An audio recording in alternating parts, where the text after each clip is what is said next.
আসসালামু আলাইকুম। আজকে আপনাদের সাথে সীমাস লাইফস্টাইলের হেলদি কচু ভুনা শেয়ার করতে যাচ্ছি। কচু ভুনা সর্ষে বাটা দিয়ে আর কি, সর্ষে বাটা আর কচু বাটা দিয়ে কচু ভুনা একটা রেসিপি আপনাদের সাথে শেয়ার করতে যাচ্ছি।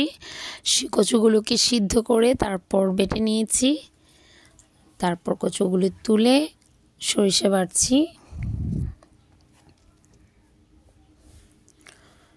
সরিষা বাটাটা দিলে কচুর ঝাঁঝটা খুবই ভালো লাগে, এই জন্য আমি পছন্দ করি কচু, কলার থোড় আর কচুর সাথে সর্ষেটা ইউজ করতে।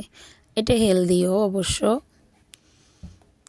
খুব একটা হেলদি খাবার। সর্ষেটা বেটে নিয়েছি, এখানে পেঁয়াজ, রসুন, পেঁয়াজ, কাঁচামরিচ, ধনেপাতা আর লেবু নিয়েছি, আর এখানে হচ্ছে সিদ্ধ কচু আর সর্ষে বাটাটা।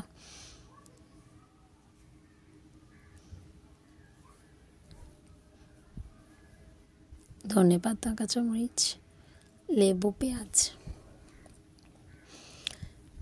কড়াইটা গরম করে নিয়েছি, সাদা তেলের মধ্যে তেজপাতা, কয়েকটা এলাচ আর দারচিনি দিয়ে আগে ভেজে নিচ্ছি। তারপর দিয়ে দিব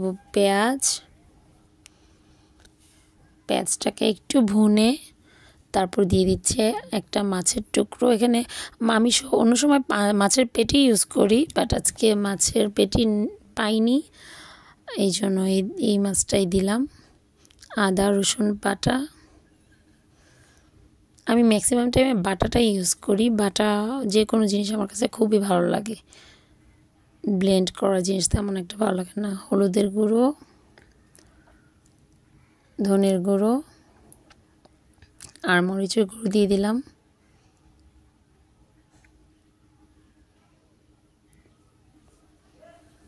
দিয়ে দিলাম জিরার গুঁড়ো,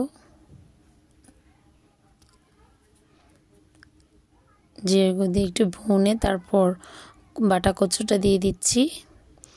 এটাকে অনেকক্ষণ যাবৎ, আমি ভিডিওতে এতটা আনিনি, অনেকক্ষণ যাবৎ কষিয়ে একবার শুকনো শুকনো করে প্রায় লাস্ট পর্যায়ে আমি দিব সর্ষে বাটাটা। সর্ষে বাটা দিয়ে কচু আর কলার থোড় খেতে কে কে পছন্দ করেন ভিডিও কমেন্ট বক্সে গিয়ে জানাবেন। ভাজতে ভাজতে এই পর্যায়ে দিলাম পেঁয়াজ, কিছু কচি পেঁয়াজ দিয়ে দিচ্ছি, এতে স্বাদটা দ্বিগুণ হয়ে যায়, ভালো লাগে পেঁয়াজ খেতে ভুনার মধ্যে। এই যে রান্নার মিডিয়াম অবস্থায় এনে সরষে বাটাটা দিয়ে দিচ্ছি। এখন সরষে বাটাটা দেওয়ার পর অল্প কিছুক্ষণ রান্না করব, বেশিক্ষণ রান্না করলে সরষের টেস্টটা আমার মনে হয় চেঞ্জ হয়ে যায়। আপনাদের কেমন মনে হয় জানাবেন কমেন্টে। কাঁচামরিচ কুচি দিয়ে দিচ্ছি, তারপর লেবুর রস, যদিও কচুটা চুলকাইতো না, তারপরও একটু টেস্টের জন্য লেবুর রসটা ইউজ করছি, চাইলে বাদ দিতে পারেন আপনারাও। ধনেপাতা কুচি, হয়ে গেল আমার কচু ভুনা সর্ষে দিয়ে কচু বাটা। খুবই টেস্টি, হেলদি। কেমন হলো কমেন্টে জানাবেন। আর নতুন নতুন ভিডিও পেতে সীমাস লাইফস্টাইল ফলো